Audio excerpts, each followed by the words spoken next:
Got a 2013 Buick Lacrosse with 3.6 V6.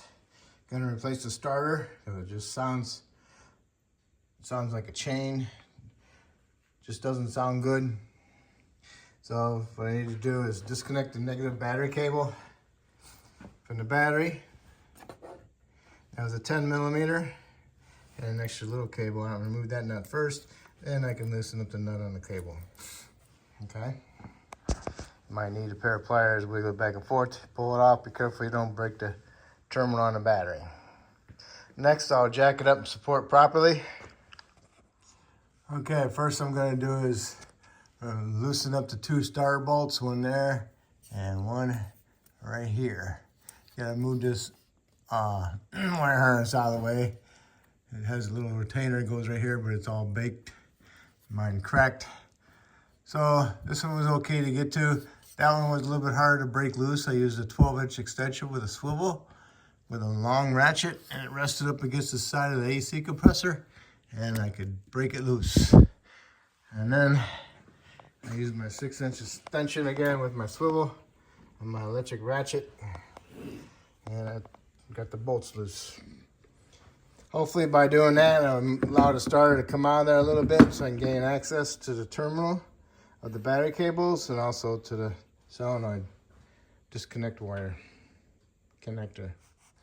Okay, I pulled the starter out of here just a little bit.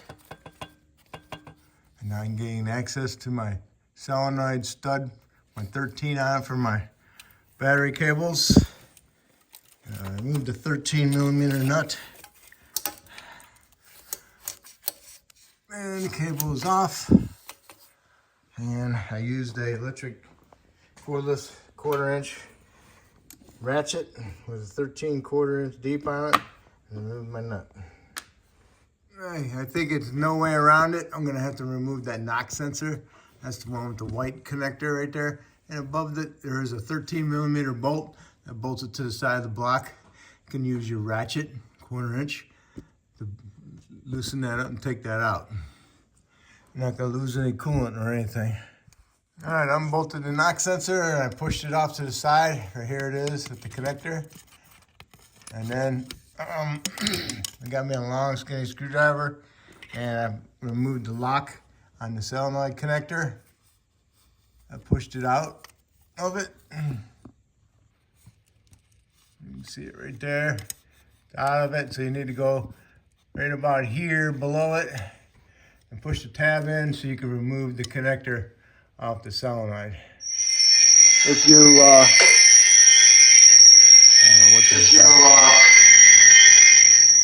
okay, if you turn the starter counterclockwise, you can get your screwdriver up in there to the back side of that solenoid with that connector.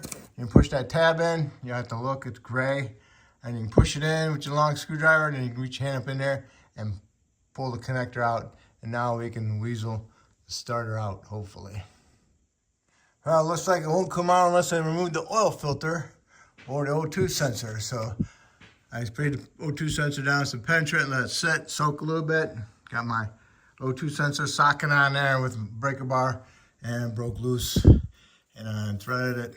So hopefully now I can get that starter to come straight out now. Okay, I got it. Go ahead and match it up to the new one. And if it was a bigger than this going in there, it wouldn't fit. So, okay. I can go ahead and push this one in there. I'll put a little anti-seize on my stud here, a little bit of silk glide inside there, and we'll be all set.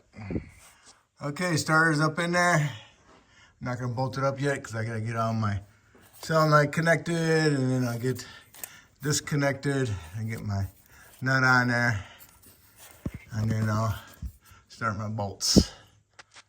And snug them up. Hardest part about it was this piece of it right here getting in the way going up. Okay, got the solenoid plugged in. Got my nut on there. And when you plug your solenoid, make sure you pull on a little bit. Make sure it's clipped in. And got my battery cable nut on there. Make sure you center the cable if it's got the little lug sticking out. And now I can go ahead and get my bolts in there, snug them up, and then go ahead and tighten them up. Okay, get the starter bolts started. Make sure you snug them up, and then go ahead and tighten them up and use your ratchet with the extension with the swivel. Next, what we gotta do is get our knock sensor back up in there. Get that started and tighten that nut up, bolt up also.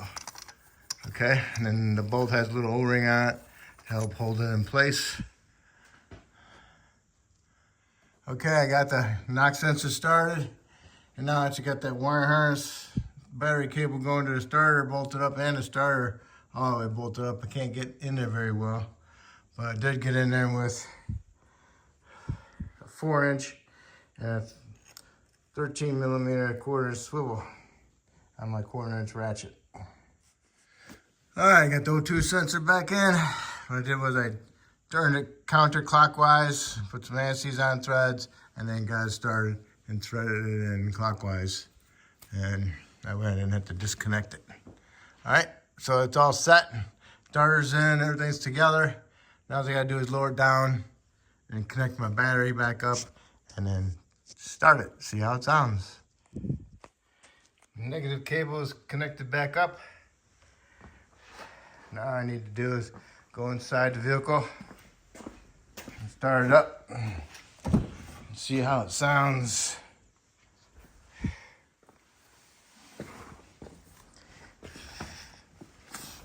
All right, here we go. Here it goes.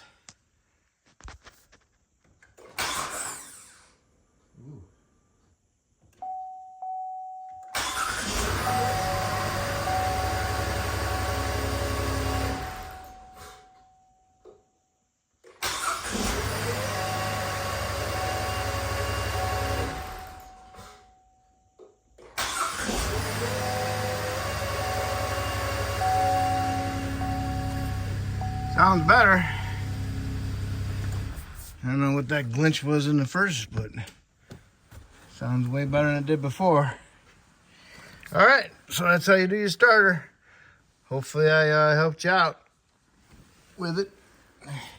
Hopefully you can help me out by subscribing to me. I appreciate it. And good luck. And I did check the battery first and the charging system, and they all passed. And I did clean the cables prior to doing the starter. Okay, thank you. Good luck.